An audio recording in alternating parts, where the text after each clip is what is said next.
This is the knockout artist, Chris Hero. And if you're looking for some true heel heat, you better listen to them boys.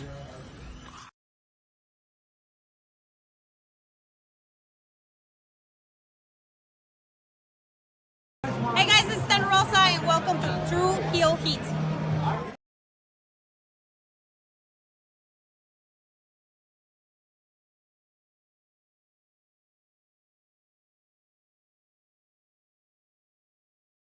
Alright, this is Daz here, very nice, very evil. You are watching True Heel Heat. Probably should have had MJF do this, but here we are.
Hello, hello, hello. It is me, your True Hill Phenom, SP3. We are live on the True Hill Heat YouTube and Facebook for a special birthday edition of AEWramble episode 94. The Elite are complete.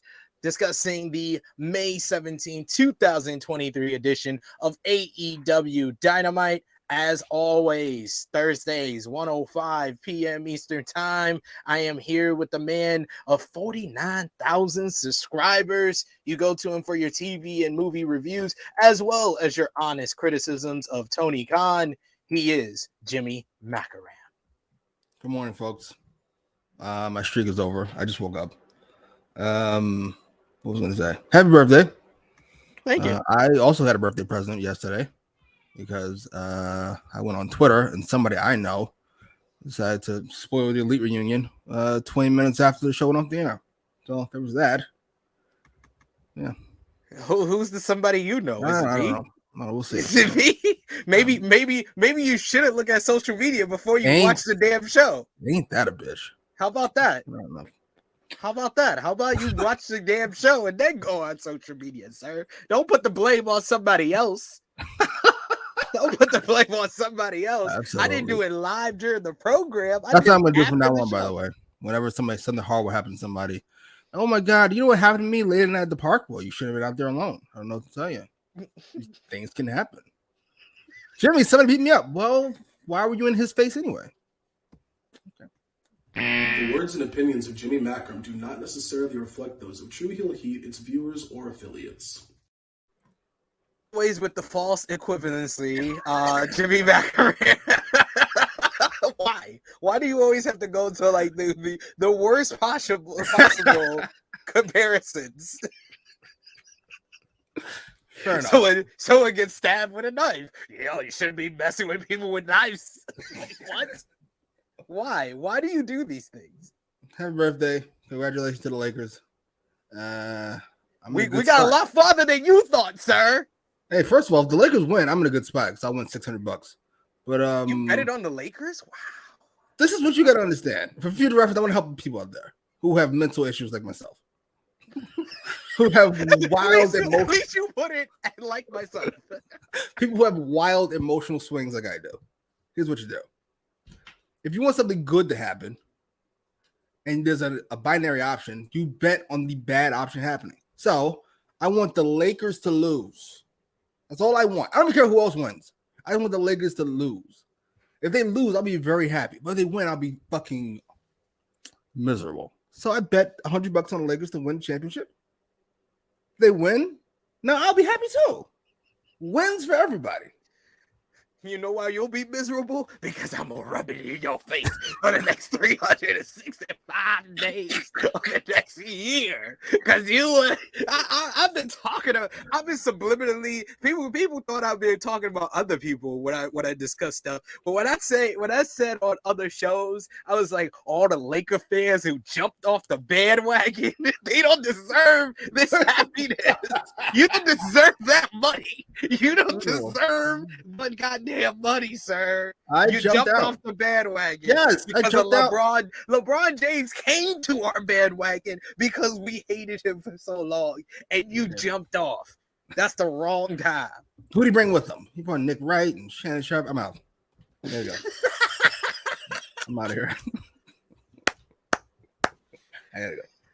Welcome, everyone. AEWramble, episode 94. This is our AEW Dynamite review show every Thursday here on the True Hill Heat YouTube channel, where me and Jimmy discuss AEW Dynamite unlike any other.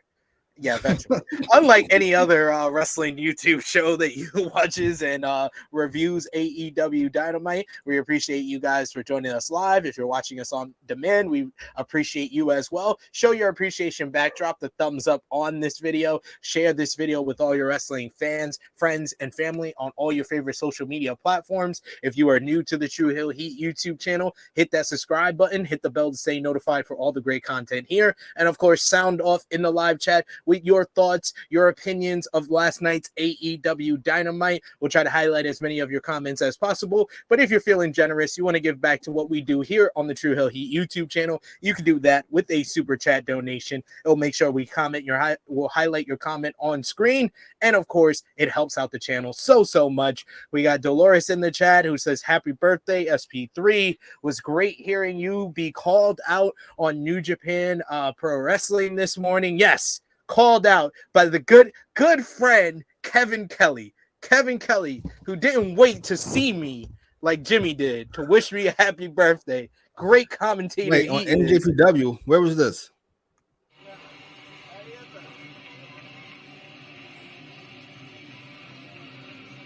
Yes, happy birthday at True Heel SP3 on Twitter, who says, it's pretty awesome on my birthday. The first voice I hear on commentary with Kevin Kelly is my favorite wrestler, Speedball Bailey. Oh, not Jesus fucking Christ. I'll be nice. Yes, I want to get you in trouble with Kevin Kelly. All right, yes. Awesome. Thank you, Kevin Kelly, and don't copyright claim us, TV Asani. We got Dolores who says, join True Hill Heat Patreon, best money you will spend. / don't forget to like, subscribe, and comment and super chat, especially to celebrate SP3's birthday. Yes, need that birthday money and the diaper money for the twins. Come on, she on the payroll? Hey, she's one of our moderators and a Patreon backer, so she knows the value in our Patreon. We got Michael Velasquez talking about Dynamite last night, says it was a great show. We also got Hassan who says let's roll up. He says happy birthday SP3. Are you feeling how you feeling? Are you feeling today? I'm feeling great. I'm feeling all right. We just need my Lakers to pull out the W. I blew out the candles, and I wish for that. I hope they give me a W in Game 2. We got Safed. Joker's the best player in the world, right? I'm ready to stop fighting this. Joker. I'm stopped fighting this. I've said Giannis for so long. It's Joker. I'm stopped fighting. I apologize. It's Joker. I think he does need to make the finals for me to say that. Yeah, because if the reason why I gave it to Giannis is because Giannis is dominant on offense and on defense. I think that Joker is no question the best offensive player in the world, but I don't think he's elite as a defender yet.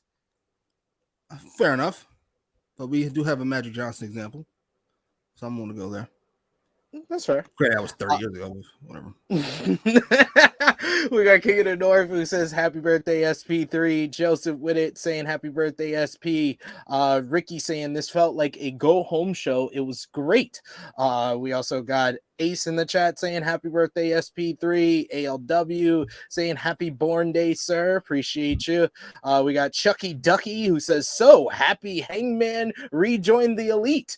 We also got I love character backwards. My favorite type of character development, the lack of it. Jesus Sorry, Christ. continue. Go ahead. You're gonna hate on the happiness when love brings people together. You're gonna hate on it. You're gonna hate. That brought together. I thought it was hatred of the same person. No, love, love, and hatred brings people together. Ricky saying happy birthday, homie. We got Annika who says who else be twerking to the opening theme song. Send video, or we don't believe you. This guy. Joseph Witter saying a Kevin Kelly shout out is wild. Yes, it was. I was shocked myself. We also got EBB, of course, just simple Hangman, period. Simple. He's coming in like with the bravado, with it, pumping up his chest like Hangman. What? You hear that? You heard that pop in Austin? Brandon World saying what's up and happy birthday SP3, Jimmy and Chad. Lakers in 6. Sure. Whatever you say. There. We got Annika who says for a birthday gift, Jimmy, can you please try not to upset TK so SP3 can be in the AEW press circuit? As long as we skip that segment he had, I should be all right. I'll keep my cool today. I'm a good person. And we got our first super chat donation from Caden. Thank you so much, Caden, who says, happy birthday, SP3. Appreciate that, sir. Appreciate that. Thank you so much. We also got Annika, who says, me too, Jimmy. I was watching AEW and YouTube, and Fifel ruined it. So there you go. Like, not just me. Not just me. So. Absolutely. King of the North saying, that's good logic. Miserable, but made some money. It works for me so far. I got SP3 with that trick 15 years ago, 10 years ago. When was the Colts versus the Saints Super Bowl? Oh man, just don't get me started on I want the Colts to win, but I gladly took his Saints bet. Absolutely. Saints won. I was miserable, but hey, I got some money. We got DJ Eric who says, if Jimmy wins that $600, then please donate it to the Disclaimer Foundation. There we go. Investing in some fucking earplugs when you hear this motherfucker talk about the Lakers. Jesus. It's going down. It's going down. It's going down. And Kaden saying, "Oh no, this vid ain't gonna stay up for long." See, I'll just go back and edit it. Don't worry, I'll just edit that part out. It's fine. It's fine. We'll be all right. We got Kaden who says, "I joined the Patreon. Welcome to." Damn, you just joined this nigga. The fuck? We got Chillin' with Jay says SP3. I sent a super chat, but it isn't showing up on my end. Isn't showing on my end either. But happy birthday. Thank you, sir. Happy birthday. I did that too. Phone company be calling me. I'm like, hey, I sent the I don't know what happened. I sent the bill. Look at the photo. It'll get this. Don't worry about it. It'll get there. You'll get it. Get there somehow. We got Frantic Rose said, I started watching Best of the Super Juniors, and I can't believe SP3 got a shout. Appreciate that. Yes, EBB. I played it. You can fast forward because it won't be here for long. I have to edit that part out of this video, so it won't be here for long. So you should definitely watch it while you can still watch it.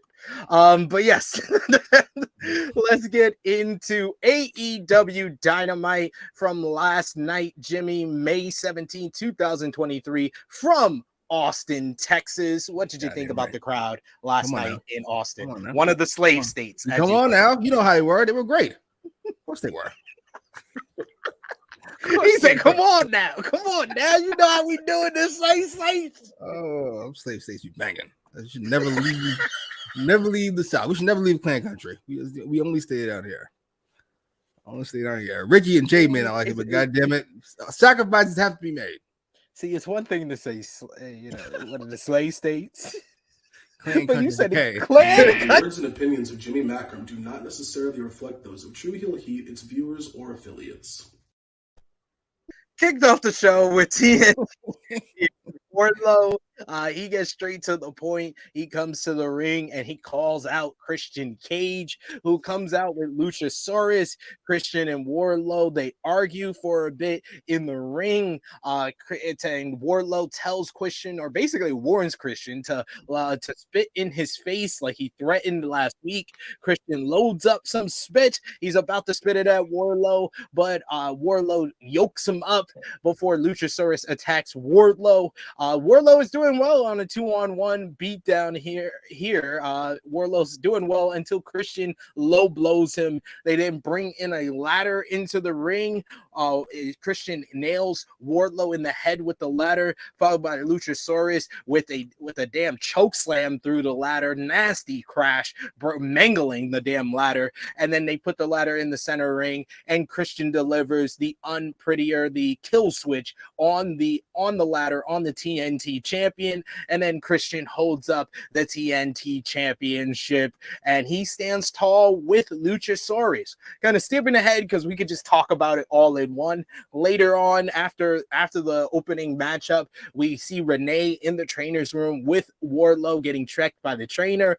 Arn Anderson comes in and asks Wardlow, "See, this is why I should have been out there." But Wardlow says, "No, that's exactly why you weren't out there." And he asks Wardlow, "What are you gonna do about it?" And Wardlow looks directly into the camera and says, "Christian, you want to play with ladders? Well, I'm gonna beat you at your own game." He says, "Double or nothing, Wardlow versus Christian Cage in a ladder match for the TNT Championship."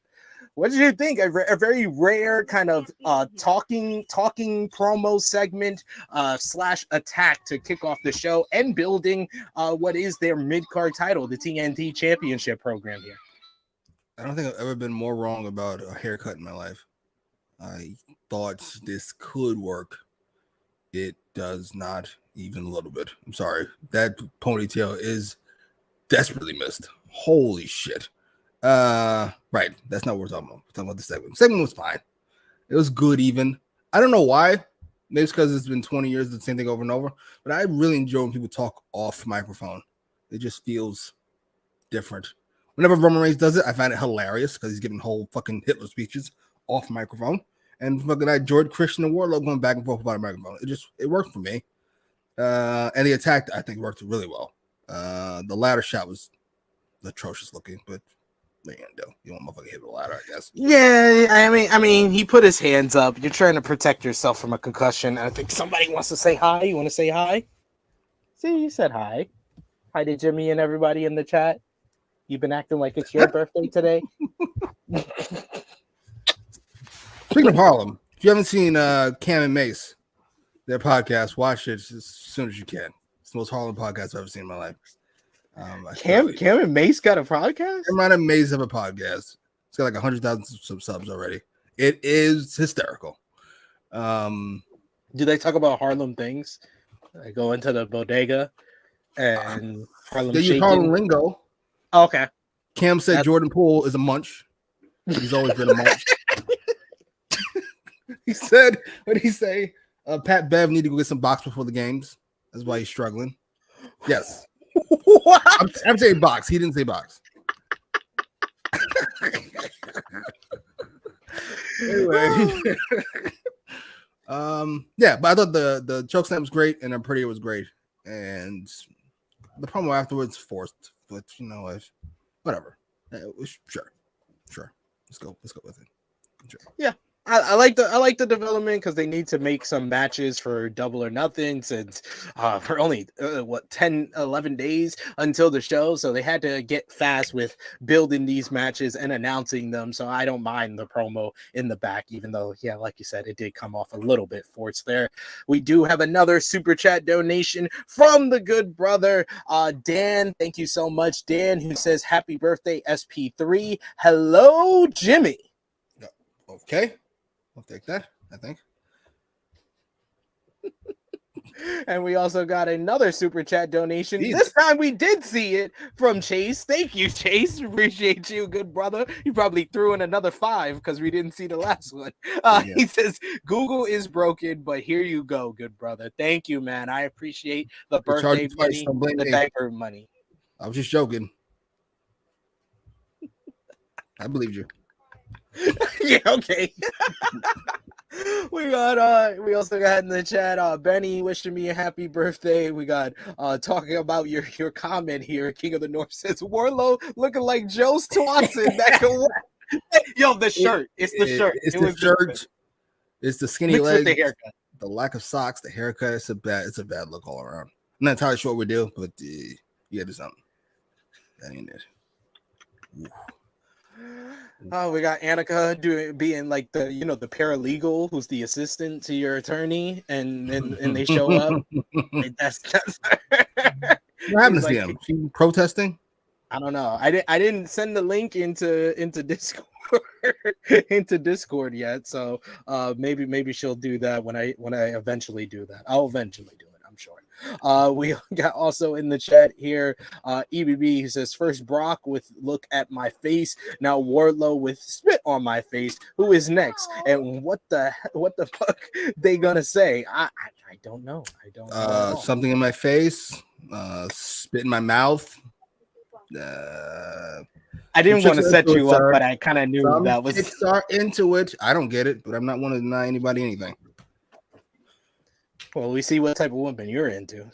Yeah, the fun kind.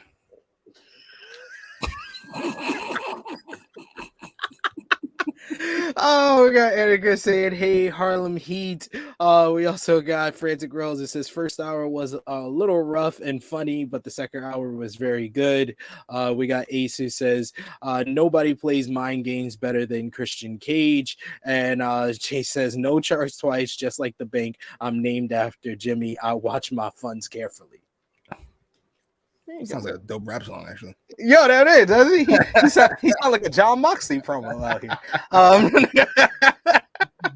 Now we had the opening matchup, which was Orange Cassidy, the AEW International Champion, teaming up with one of the number one contenders, Darby Allin, to go against the former Firm associates Lee Moriarty and Big Bill, but they're still tag team partners here. I thought Big Bill was a highlight of this match. He has a lot of charisma for a big man. I don't expect big men to have charisma like that, but I thought this was a fun opening contest here. Big Bill and Lee make a nice little tag team. Big man, little man, the little man being more the technical of the two. Big Bill was very cocky throughout this one, with even putting his hands in his pocket at one point and doing the lazy kicks, but eventually Darby and Orange Cassidy got on the same page. Orange Cassidy hits a big beach break, followed by Darby hitting the coffin drop on Lee Moriarty, and to send a message to MJF, the AEW World Champion,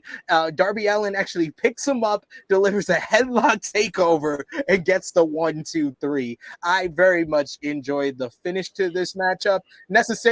Was it necessary to do this in a tag team matchup? No, probably not. But they wanted to make it different from the other matches. And this at least put over one of the challengers at Double or Nothing, unlike a match we will talk about later, which really pissed me off because they did not do anything. And the other person who's the number one contender, I think Darby had the best night out of all the number one contenders for MJF at Double or Nothing. What did you think about this opening contest here? The match was here. I gotta be honest. At first, I was a little bothered by Wardlow and Christian opening the night. It felt like a weird choice. And then Orange Cassidy came out, and I was like, thank God it wasn't Orange Cassidy, at least. I was so sick of hearing that music at the beginning of fucking Dynamite. That aside, the match was fine. He switched it up just a little bit, for you. He was like, I know Jimmy's gonna complain if I have Orange start off the shit. Exactly. You're used to it though. I think this is honestly was just TK just saying, I gotta have Orange Cassidy on every show wrestling. Like that's he needs to have that every Dynamite because he's a draw. Is he? Because we keep saying that because it was like every time he wrestles, remember that every time he opens the show, it's over 1 million. That hasn't been the case for a long fucking while. Well, his segments sometimes are the closest to 1 million on even the weaker weeks, it seems. Jesus fucking Christ. It's over. It's over. It's over. Why are you want to be over Orange Cassidy? Come on, you like Orange Cassidy. He's fine. Yes, he's fine. He's fine. But like, enough. I need a break. Need a break. How long? Like if he was married to the boss's daughter, this makes sense to me. Okay, I get it. All right, to me, fair enough. But like, he's not. Why are we doing this? How long of a break? How long of a break do you need from Orange Cassidy? Ooh, 2 months. That's too much. That's too much. That's too much. 2 months. That's too much. You can't have Orange Cassidy take a break. You're rousing shit. You take a break for 2 months. This is not The Rock. I said I'm gonna break for 2 months. What the fuck are we talking about? Match is fine. It's just fine. It was fun enough. Darby won. Orange Cassidy was on TV. Yay, everybody. No Stokely, so can't be too much for a win. But you know what? We'll take it. Well, apparently they said it on commentary. Stokely Hathaway hasn't been seen since the firm deletion, and apparently the firm is officially deleted, which I am not happy with because Stokely Hathaway was the damn MVP of the entire firm deletion. Were you able to watch it? Because I sent you the link just for the Stokely parts. You just needed to watch it for the Stokely. Got so many different things since then. I totally forgot it existed. Sorry. We did have a longer pre-show meeting or pre-show conversation than we have in a long time due to all the news from yesterday with a certain Cookie Monster Punk. My man. I've never related to a person so much in my life where he just any little thing he snaps and fucking he regrets it afterwards. He did. You can tell by the post that he put later on. He very much he's like maybe this was not the best move. Yes. But still, he's fucking Ryan Alvarez all day. That's what he said, sir, not me. He's the one that called you a fucking loser, not me. Still put up a text message from like 10 years ago. Yes, he's letting you all know he's always been a fucking loser. His words, sir, not mine. I'm sure you're fine. You fucking dango off a job. Jesus Christ! Would you wish? Why we can't go one show? We can't go one. The words and opinions of Jimmy Macram do not necessarily reflect those of True Heel Heat, its viewers, or affiliates. There's quite a few. Anyway, I'm begging you. All right, I'm stopping. Let's not compare every fucking journalist to that guy. Because they are all that guy. They just all have various levels of a lack of like communication skills. They all are fucking. I won't say all. Enough of them where I can make the comparison. They're fucking weirdos. Can we just admit that weirdos? We've removed the what was the word you used? It's not harassment. It's not sexual harassment. It's sex pest. We removed the sex pestum. They're all that guy. Can we stop pretending? They're all that guy. You seen Meltzer talk? You sat down and watched the fucking interview? Is there a more awkward person in the fucking world outside of the guy next to him? I've actually met Meltzer. He is very awkward. It is what it is. As is Alvarez. As is Keller. Love Keller. But to be fair, they don't have the allegations that the person you refer to has.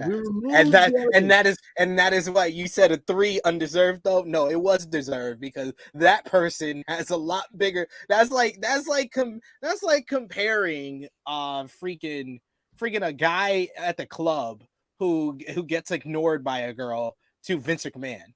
Like to what Vince McMahon did. Yeah, that's basically what you're doing. Or perhaps I don't want to accuse anybody of finding the evidence. Or perhaps most of these old men did their dirt before social media. Just a thought. I'm just saying. And now people are too scared to talk against them. Just a thought. I'm just saying. They haven't been accused of anything. Just a thought. To be fair to this, I know matches can just be matches, Annika says, but I feel there needed to be a reason why Darby and OC were teaming. Well, they teamed before. They teamed in that 6-man tag with Sting just a few weeks ago, actually, in this whole double or nothing build. So, and plenty of times I've seen The Rock in certain people team up, and I was confused by it. I just kind of go, oh, they're baby faces. Baby faces can be friends. It's okay. You don't need a big explanation about it, honestly, in my opinion. Fair enough. Or you just not put them on TV. I know that's what you want. I know that's what you want. I know. I understand, Jimmy. I understand. It helps. We got Frantic Rail says, what will Punk say if he sees this live stream? He would say hallelujah. Yes, I'm with he's you, like, these two touch grass. Speaking of folks that CM Punk doesn't think touch grass, the Young Bucks arrived at the building. They are asked about Kenny Omega and his condition following the steel cage match last week. The Bucks say that Kenny Omega is banged up when the Blackpool Combat Club appeared behind them. I love the toss by Nick Jackson, tossing his luggage right at Wheeler Yuta's face. That was a great response. The Blackpool Combat Club, the numbers game, take advantage of Matt and Nick after Claudio bounces Nick Jackson on the hood of a car, and then they attack the arm of Matt Jackson. Moxley grabs the cameraman, and he says that the Blackpool Combat Club are the elite in this business. I like this. If this was just the one segment for BCC and Elite, I would have said this was too short, but this started what would be the payoffs for later on in the night. So I like this segment. What did you think?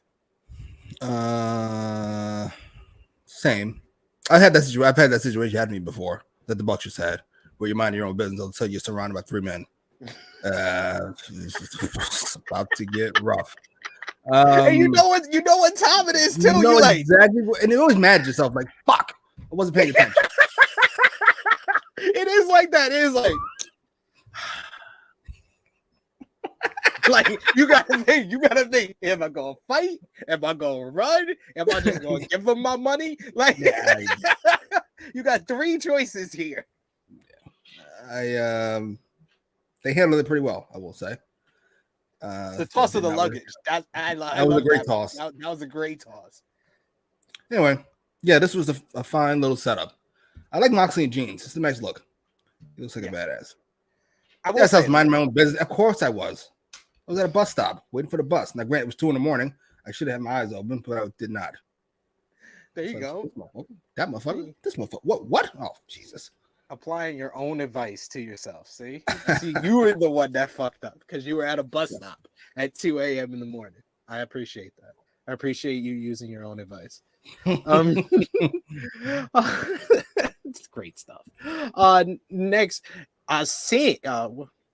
was it next? Okay, yeah. Next was the Wardlow segment with him talking about the whole deal with with Christian, and then we had backstage Renee Paquette with Orange Cassidy following his opening matchup. She asks him about the attack by Kyle Fletcher last week and talking about how many people want a shot at the International Championship. And Orange Cassidy, he is a little bit tired from the opening matchup, but he says he doesn't care who it is. He says, if you want a shot at the AEW International Championship, let Tony Khan know. And then I'll just talk about it now since this was the follow-up. Later on, after a few segments, we got Renee and Orange Cassidy once again, with Renee informing Orange Cassidy that 20 men had accepted his challenge for Double or Nothing in Las Vegas. So Orange Cassidy says, well, I'll face them all. He was like, since I made 21, let's call it the Blackjack Battle Royal. And then he asks Renee if she would like to have a shot at the International Championship. Renee thinks about it and then says no. Like I said last week, I just enjoy Renee and Orange Cassidy's weird chemistry with one another. I do too. And I enjoy this. All right, I'm turning these off.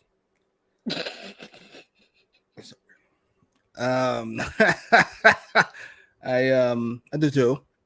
I like the fact that it's gonna be Battle Royal, mainly because I don't have to get fucking.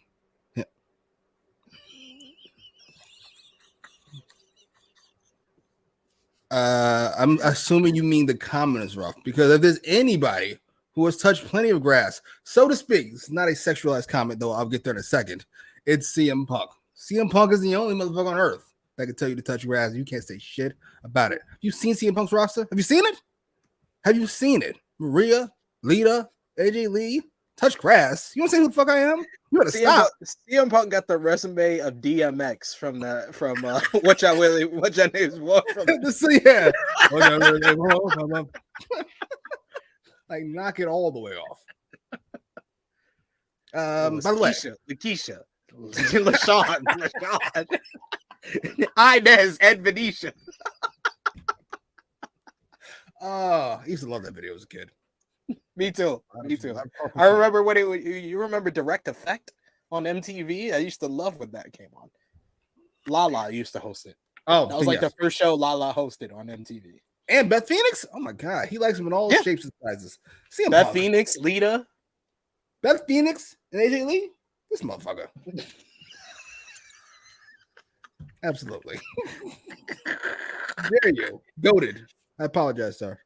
Apologize to Canada North. Don't listen to him.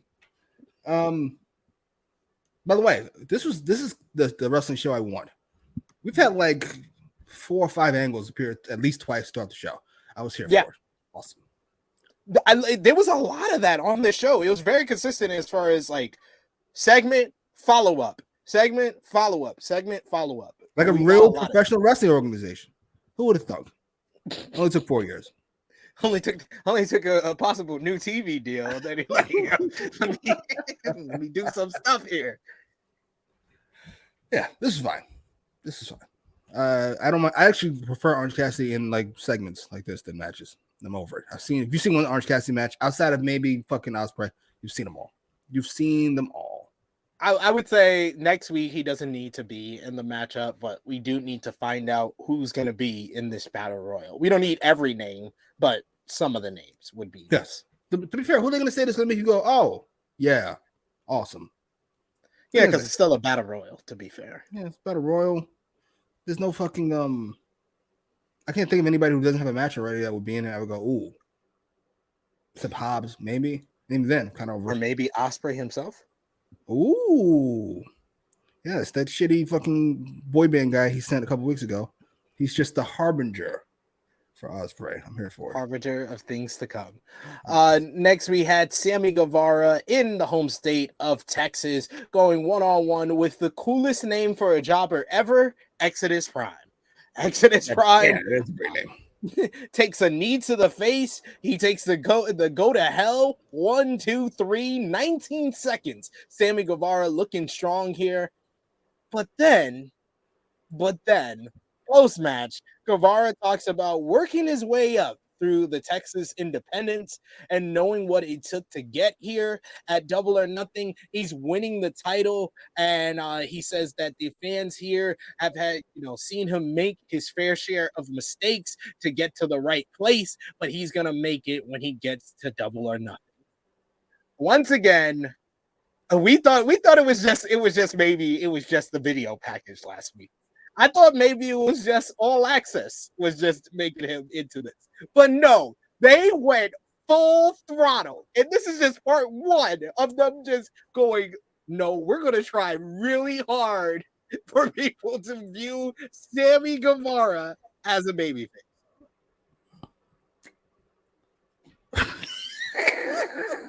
I was so confused by this. I literally tweeted out, and I had people arguing for this, but I literally tweeted out. I was like, why are they making Sammy into try? No, I said, why are they trying so hard to babyface Sammy? And then people were like, oh, why not? Oh, he's in his hometown. Some person told me that it's never worked when it's 2 heels in a fatal 4-way or multi-man person. I was like, there's literally 20 years of examples of this working. They named like 3 examples from recent AEW history when they were like, oh, Adam Cole at Forbidden Door. He felt like he was just there to take a pin. I was like, no, he didn't. He was the guy who was cutting all the promos for that fatal 4-way. We all knew he was going to be involved because he was cutting the promos while Jay White was still in New Japan. What are you even talking about? Then he was like, oh, Sammy at Full Gear. He felt like he was just there for a pin. Sammy had the best part of the fatal 4-way for the ROH World title when he hit Jericho with the go to sleep. I was like, at least get us, act like you're a heel to get there, and then you can try to babyface yourself within the context of the match. But this, it just felt like they were force feed. They were shoving babyface Sammy down my throat here. Yeah, Ricky said it. I heard that somewhere else too about All Access made people like Sammy. No, that has been the vibe I've gotten. No, it did not make people like Sammy, because if All Access should be considered canon for AEW television, then Britt Baker would not be a freshly faced babyface here. She would be a heel again because she healed herself during All Access with the amount of time she was mentioned in Thunder Rosa when Thunder Rosa wasn't around. This is just a bad idea. Sammy is a mess. All right, in a vacuum. Let's just do it in a vacuum. I don't want to talk about pay-per-view coming up. We'll just talk about what's happening right here. He hasn't done anything to make himself a babyface outside of getting screwed by MJF. That doesn't make you a babyface, and it still doesn't make you a good one. Especially considering, like, it's not like MJF beat him up, threw him down the steps. He just wouldn't let him in his car. This is not a babyface thing. I don't understand. And then we do outside of the vacuum. Like, it's just weird timing. It feels forced. I don't know what his love of Sammy Guevara is. Dummy's love of Sammy. Yeah. Maybe he's a great guy. Maybe he is. I don't care. It has nothing to do with his character on television. I watch All Access. He comes off likable on All Access, but All Access has never been canon on this show. Agreed. Like, it's a bad idea. It is what it is. Like, I would love to like Sammy Guevara, but it's just like, Jesus Christ. Has he worked his way up? Isn't that the fucking... I think he's talented. But he does not come off like a likable character. Ever. And he never has. Forget the Tay thing and the fiance thing. He just never come across as likable. Ever. Put your tongue in your mouth. Stop dancing, you creep. Yeah, like here in the North, I understand this when he says, I thought this worked tonight because of the crowd. I understand if he was just making him babyface last night. But this started last week with the video package, then parlayed into this week, and then the following segments that they did is something that they have to continue next week. When it's not when he's not gonna get this reaction. This is a turn. This is a turn, at least until the pay-per-view. This is not a one night, I'm in my hometown. This is a same as the babyface now. Like they just didn't take the right steps before last week's video package or this week to even have this be a logical build-up to this. If Sammy turns down MJF's deal, maybe we get here on time. But he did not. He's distinctly a douchebag. Yes. And I'm sorry. I much rather prefer Sammy and MJF getting back on the same page temporarily going into the show, because that dynamic was actually better than what we got on this show. That was so much fun. That was fun. I don't understand why he didn't see that and said, oh yeah, let's do that. Frantic World says, at this point, I think it's Sammy telling TK and others, I want to be a babyface and someone needs to slap him hard. Well, every time somebody does, they get in trouble. So we should probably avoid that. Eddie, probably shouldn't do that. Yeah, we got Annika says, why is he a babyface now? Because he got screwed by MJF. That's the only thing I got. Like, Big Man Dog says Sammy's character is completely incoherent. At this point, that's great. Yes, that is accurate. King of the North says, bro, the crowd went insane later on in the show for Sammy making the save. I think they would have went insane for anyone making the save for two popular baby faces like Darby and Jungle Boy, and they set it up here, but this promo did not get a big reaction. They treated him, it did not get a big reaction, even though he was cutting the babyface kind of promo, heroic promo here. I thought we were waiting for the other shoe to drop, like him to go, but fuck all y'all, and it never happened. It was actually babyface promo. Oh, okay. Never mind. Yeah. EBB saying, I will say that was the most natural promo I've heard from Sammy. It didn't sound like he was putting on his big man voice. Yeah, it did. It did sound like he was actually cutting, a promo from the heart. And Keenan North says, nah, they were chanting for his... Yes, because they did the next segment that we're going to talk about with him and Darby. They were not chanting his name when he cut a damn promo right in front of them, though. I want to have more energy for this, but you are sapping my energy. You're just taking over. Feel free. I'm just saying. I'm just being real here. Like let's be honest. I love how King Ruff won't let this go. Absolutely. Let's just be honest here. Sammy's not a babyface, sir. He stinks. It is a stink, but he hasn't earned it. He's just not likable. That's the only thing.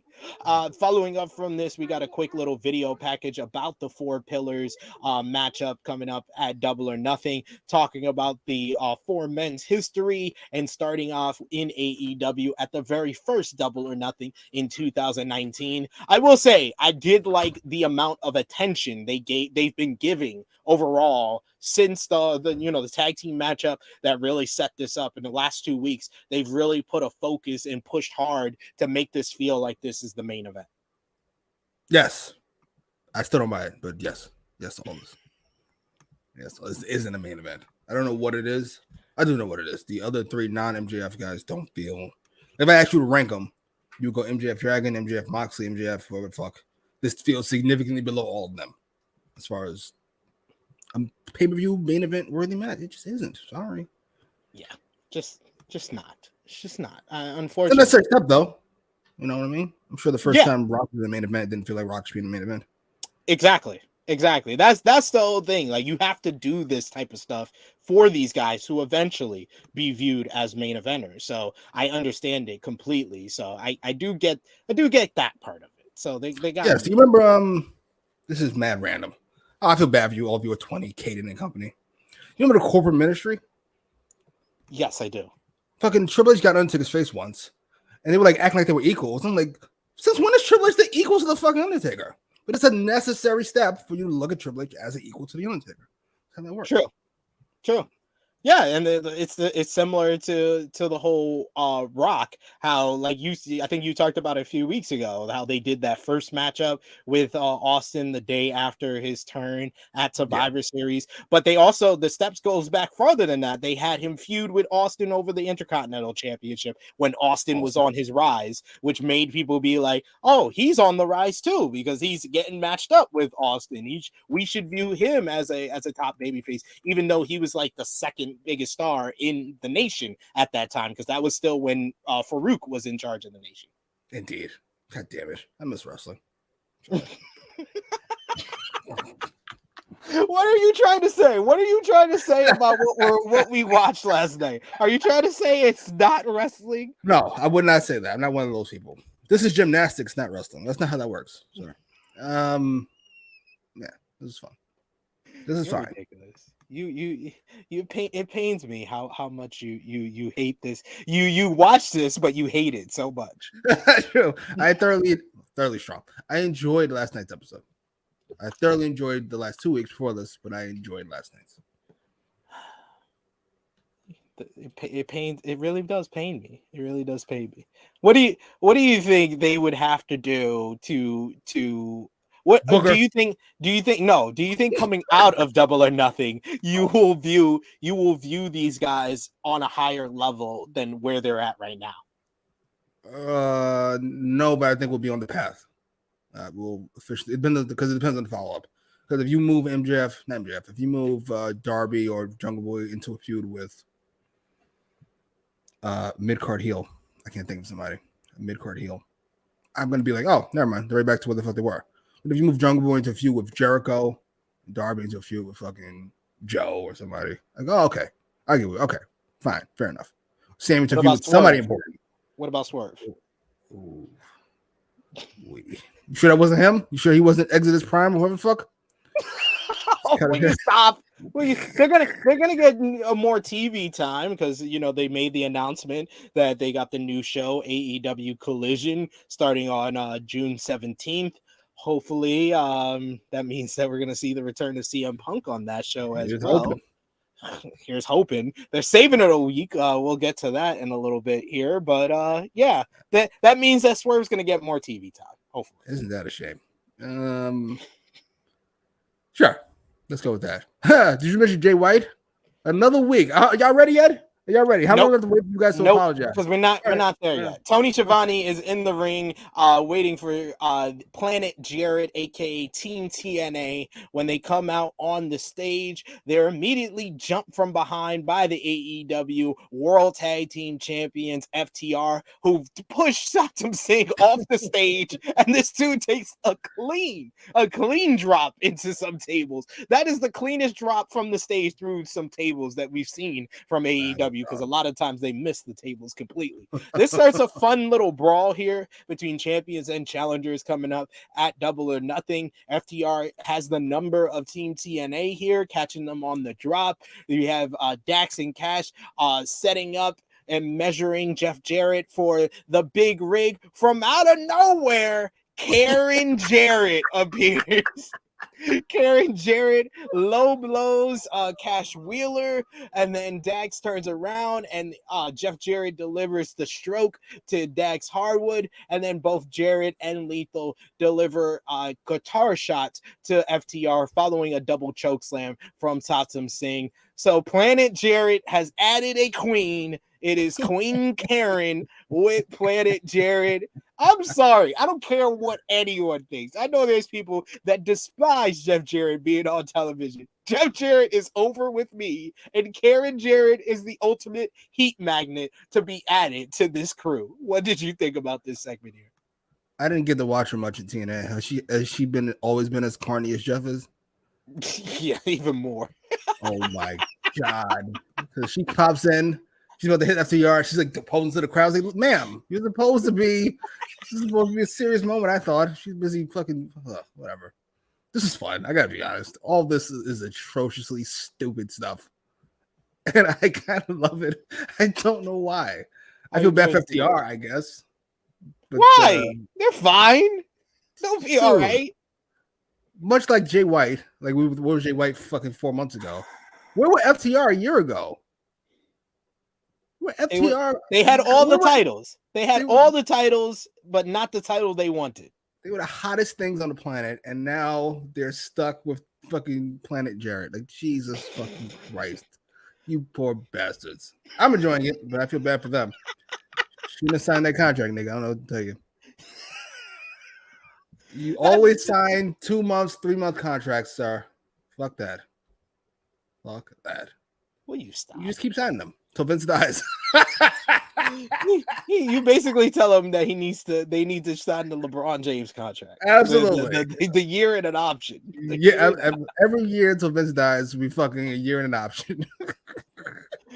We got ABB talking about the pillars again, saying another good thing is for at least 1 week they didn't say the word pillar in every sentence. Thank God. Or they did, and I have just blocked that word out of my mind. Jesus, fuck. I didn't they did. That. I think they did. They did say pillar. Did they come back on it at least? Yeah, they did. They definitely did. They definitely did. Anna could say a nice analogy. Jimmy, one of your analogies. You always have listen here, dead man. It's like if you don't sit your fucking leather pants ass the fuck away from the Undertaker. What are you doing here? I'm sorry. It was awful. I'm the king. King of the North saying Satam Singh took an incredible bump. I love that bump. That bump was so solid. It was so solid. He just turned clean. Boom. Ready. We got EBBs as Jimmy. I am ready for the Jay White. Welcome. I remember that week where I agreed with you. I remember. It's interesting. It's just interesting. Goddamn shame. What did Jay White do to anybody? Make yourself into somebody. You're the king of the world. They're all fighting over you. And now here you are fucking running away from Ricky Starks. Ain't this a bitch? Joseph with this saying you could tell Satam has played in the NBA. He flopped perfectly. We also got EBB. It says, honestly, I love this shit. I like some super shit, and this is hilarious. It is hilarious. And we got Caden with another super chat donation. Thank you so much, Caden. He says, Karen Angle, let's go. Karen Jarrett. I'll say, why are we dead naming her? Call her by her slave name. I'm not calling her. So we have to admit. Well, I'm not getting to it. I'll be nice. I want the UK just to chant bree woo bree woo bree woo. I feel like this is 2005 TNA all over again, and I'm here for it. That's the Jared theme song. Bree-woo, bree-woo, Jesus bree-woo. Christ. Hilarious. It's word. It's not your face. It's Superman. It's on your case. If you said it's not my face, An you will all-time see theme the song. king. He ain't the It king. seems He ain't so rock. out of place. No, he ain't dead. He ain't rock. Don't want to hear your mouth talking. Our world. It's like greatest theme songs of all time. Austin, Shawn Michaels, NWO, Jeff Jarrett. Yes. Yeah, Fucking yes. correct. Even before, even when he was in WCW, remember he came out to freaking Cowboy, the instrumental for Kid Rock's Cowboy. Jeff Jarrett is just fucking. I'm sorry. He doesn't quite work, but he does though. But he does though. This is the perfect example of what's old is new again. That's Jeff Jarrett. That's Jeff Jarrett for me. We were backstage. Renee is interviewing Darby Allin. He said that the headlock takeover was a message for MJF. When in comes Sammy Guevara, he says that he isn't going to be a follower anymore, and the words from Darby stuck with him. So he is offering an alliance with Allin to take the title from MJF, no matter if it's him, Darby, or Jungle Boy, and they do a fist pump of respect. It's not how following works, sir. You have to kind of leave the stable that's named after one of the top heels before you do this segment. Just what the fuck are we even on about? Just Sammy characters all over the fucking place. Just a hint. Just whatever. If it's a swerve, then you know what? It makes sense. He was just getting Jungle Boy and Darby to lower their defenses. Fair enough. But whatever. False sense of security. Something like that. Something or another. Next, we had the Outcasts going one-on-one with former AEW World Women's Champions Hikaru Shida, making her in-ring return to AEW, teaming up with her former rival Dr. Britt Baker, DMD. This was originally supposed to be the 6-woman tag, but Jamie Hayter is actually have a legit injury that she wasn't cleared to compete on the show. But I found this matchup actually pretty good between the ladies. The crowd was actually into it, especially Hikaru Shida. She got some big responses in the end, and in the end, Outcast heel work actually worked to benefit them as Saraya pops in for a distraction. This gives Toni Storm the opportunity to spray paint a Baker in the face and then deliver the Storm Zero for the 1-2-3. This match was early on in the show. It got over 9 minutes, and Toni Storm picking up a key victory here, as they said later on in the night that this was her 4th win in 5 days, and Toni Storm picking up the victory led to later on in the night Toni cutting a promo with Renee Paquette interviewing her, where she challenged Jamie Hayter for a matchup for the AEW Women's World Championship coming up at Double or Nothing. So it's going to be Toni Storm versus Jamie Hayter. Love their match at Full Gear. I am down for it here, and I actually enjoyed this matchup. What did you think? Match was fine. Good even. But Toni Storm? Like, really? Really? I thought we did that already. I thought that's how we got here. Why are we doing this again? Because that was the safest bet. It's either that or Saraya. Take the swing. Take the swing. If I trust anybody to give a match out of her, I trust fucking Jamie Hayter. Jamie Hayter is. I think they're really gonna wait for Saraya and Jamie Hayter. Don't say this. London. Don't finish your thought. Don't do it. London. That's the matchup in London. I wonder if it wasn't the plan until Jamie Hayter got injured. Now they have an excuse to wait. Oh, James not gonna be here. Anyway. Oh, the fuck. Why are we doing this? I'm so annoyed. Fuck it. Like everything in life, King of the North says every time Britt Baker takes a pinfall loss on TV, I can only imagine the message she's sending to Thunder Rosa. Like, this is how you do it. She comes backstage. She's like, fucking Thunder Rosa.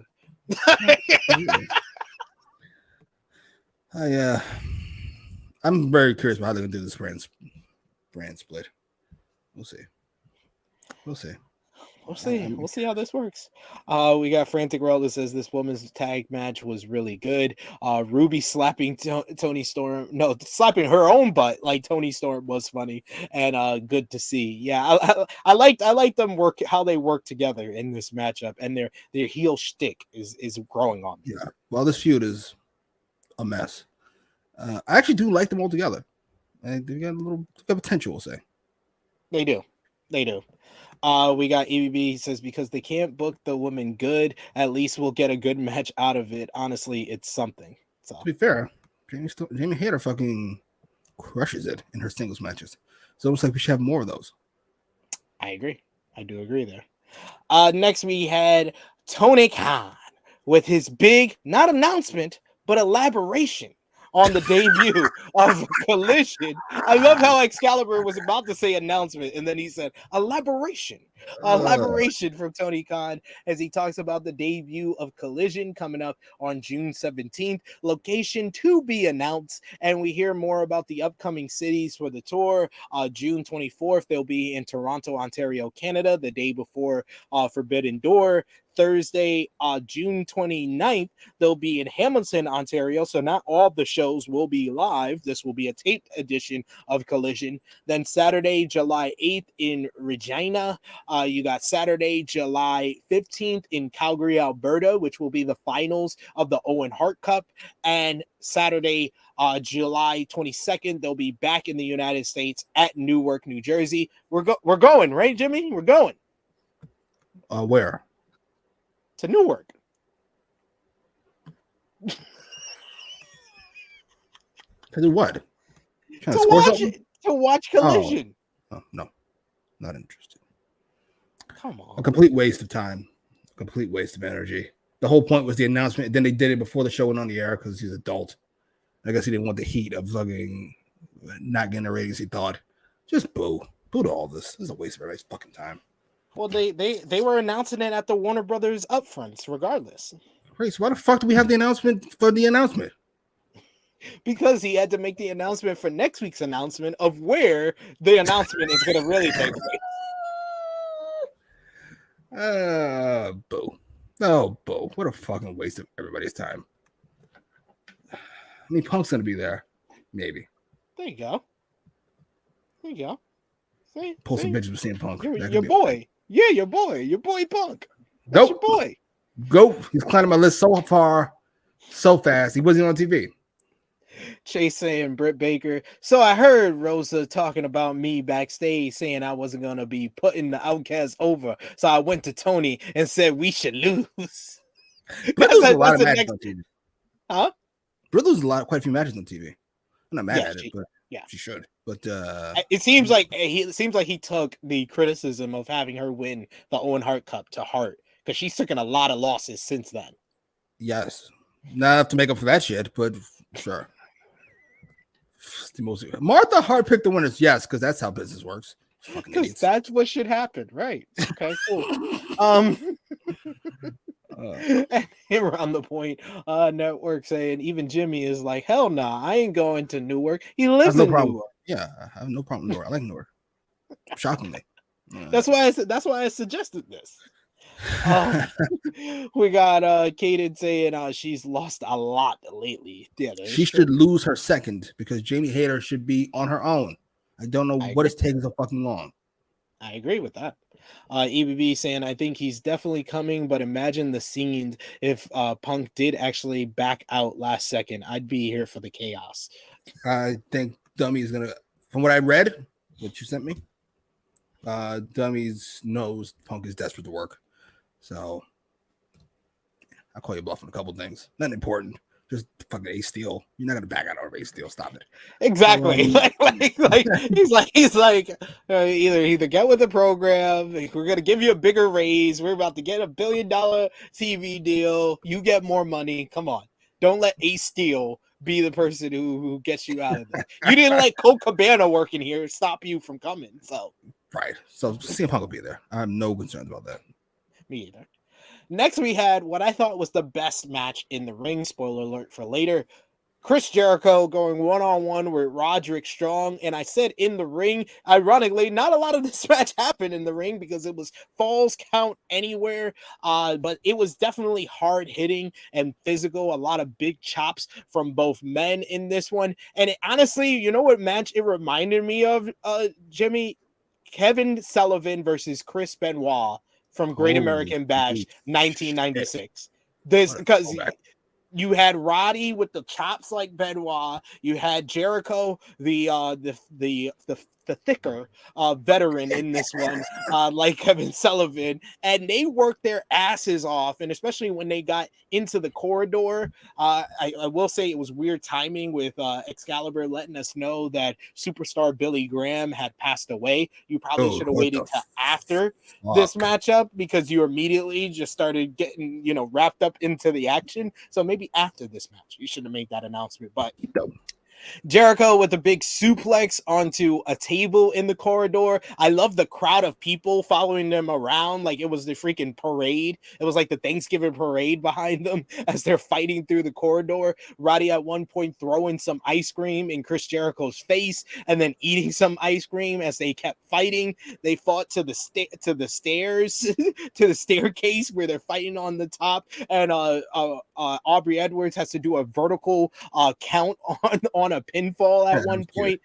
This was so much fun. This was a blast. And Roddy was the smart babyface who actually lured Jericho outside of the building because his good friend Adam Cole, who was banned from the building, was raiding right outside. I love this shot right here.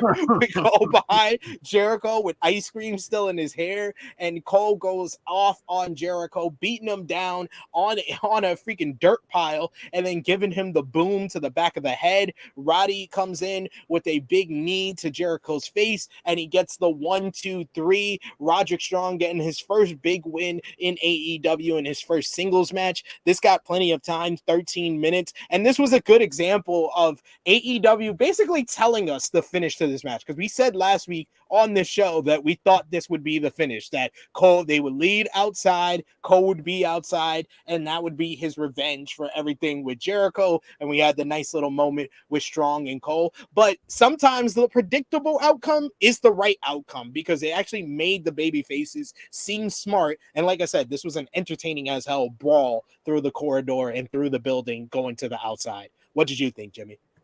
Oh, yes. All of that. I was shocked by how much Jericho took, considering he's on the older and thicker side. Probably should be saving your body, but fuck it. You're here. You only live once. What's the worst that could happen outside of losing your memory like Foley and Kurt Angle, or your body breaking down? Oh, yeah, it's not important. Not important. Jesus Christ. Sorry. Positive thoughts. Put us down here. Okay. Sorry. I just want you guys to know you're watching people destroy themselves for your entertainment. You watched it too. What are we doing? What's the worst that could happen? I'm sure Kenny Omega will be fine in 20 years. This was great. I'm sorry. This is great. We got Ace saying this match was fantastic. We got Caden saying this was fantastic as well. King of the North saying never count out Chris Jericho. Yeah, for all the complaints that we've made justifiably about Chris Jericho's feuds lasting a little bit too long, his matches in the past year have all delivered, in my opinion. They've been solid, yes. How old is Chris Jericho? 50? He's 52 at this point, I think. Jesus, it's impressive. Yeah, it's impressive. It's impressive. EBB saying, I thought this was the match of the night too. Was a lot of fun, and it reminded me a lot of Umaga versus Jeff Hardy. Falls count anywhere. I think it's more akin. Like I said, I think it was right on the money with my comparison of Kevin Sullivan versus Chris. A match Benoit from 30 years ago. The only 4 people alive still seen. Absolutely. You saw it. I did. EBB didn't. I know that's why I'm like, man, get out of here with that 15 years ago crap. Umaga and Jeff Hardy. Nobody flew off a freaking tractor trailer or something, whatever Jeff Hardy did in the finish there. Big Man Dog saying SP3 just called Jericho thick. He did. So awkward. Hey, I mean, that's the nice way of saying someone's fat. He's thick. He's not fat. He's what's the word? He's stocky. He's stocky. We got Annika saying this was the best Falls Count Anywhere match in a minute. I think the next best one was Sasha Banks putting Ashley in the bank statement on the guardrail. That was a fun one. Ashley? Who's Ashley? Oh, Charlotte. Charlotte. Yeah. Aren't you guys dramatic? Ashley. Big Man Dog says, I love the wrestling logic of he literally only banned for the building. Very good matches. That's how that works. Not the property from the building. Not the state of Austin, Texas. It's just the building, the literal building. Once you walk out the step building, 1 foot outside, you're fine. You're fine. King of the North says Roddy chops are very different, and Jericho took every single one of them. Yo, his chest was bleeding from like the opening few minutes of the matchup. That shit was gross. And he's old. His skin is like more thin. Oh, you poor bastard. Reminded me of the Ishii match. You remember when his chest was literally bleeding last year when he versed Ishii? Yeah. Oh, so yo, what the fuck? Sir, go sing somewhere. This is ridiculous. You don't deserve this. Chase kind of echoing what we're saying. Jericho has horrible feuds, but the matches are always good. Yeah, pretty much. You just don't know when to cut the cord. He also doesn't want to take a break. Him and Orange Cassidy should be taking breaks. Leave. And Minnie's saying you popped me with the Kevin Sullivan versus Benoit. Nice callback. Thank you, sir. Thank you. Appreciate that. Yes. Next, we went right into our next matchup. You could tell this is when they were like, oh shit, we're running out of time. We gave that a little bit too much time. Next was Roosh going one-on-one with another one, the third of our number one contenders on this show, Jungle Boy Jack Perry. And this is the one that I had a problem with, Jimmy. Let me just say.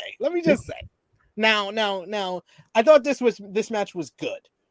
But who is the one getting a shot at the AEW World Championship? Because after watching this matchup, I think it should be Roosh.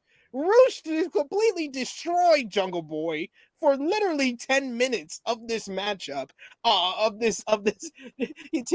said 10 minutes, but the match only went 9 minutes, 58 seconds. But it felt like he beat his ass. Like the belly to belly off the apron, where it looked like Jungle Boy almost landed on his goddamn head. That was brutal. Roosh throwing him into the crowd and then posing with Jose, the assistant. He busted open Jungle Boy at one point. Jungle Boy barely getting his head around. Man, it was just complete domination from Roosh. And then to top everything off, I was like, okay, all of this is fine if Jungle Boy makes his comeback, hits his big move, and gets the 1, 2, 3. Nope. Roosh is kicking too much ass in the corner, so the referee yells at him to stop. And that allows Jungle Boy to grab a schoolboy with a handful of tights from a babyface to get the win. What the fuck was this finish? What the actual fuck?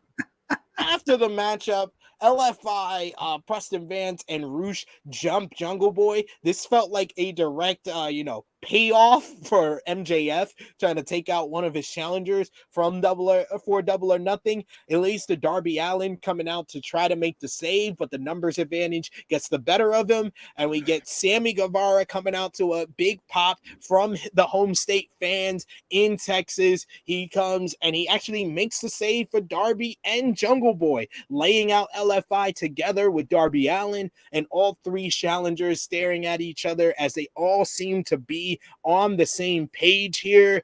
Jungle Boy a little confused by Darby and Sammy coming for the save, but they're all on the same page, wanting to take the AEW World Championship from Maxwell Jacob Freeman. We see MJF backstage watching this on the monitor when Renee Paquette comes up and asks him about the three challengers working together ahead of the title match, and MJF just slaps the mic out of Renee's hands, which gets a lot of heat from the crowd inside the building. That was better than anything he could have said to get some heat. Disrespecting Renee. That was great. How was their facial reaction, by the way? Yes. Like, what the fuck? But I'm not going to say anything because he might snap.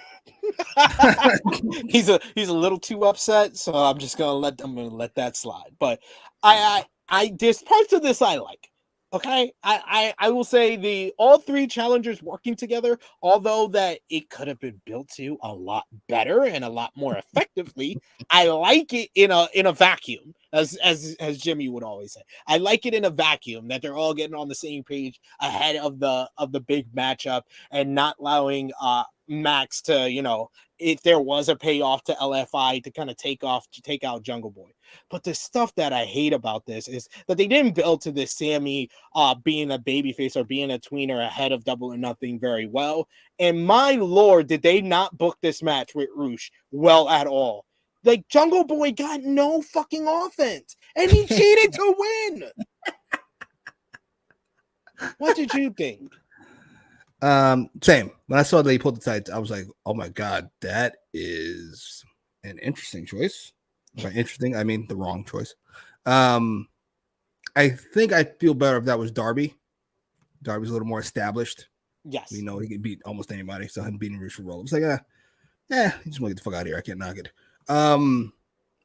Roosh is a badass, by the way. That fucking throwing Jungle Boy from barricade to barricade is one of my favorite spots.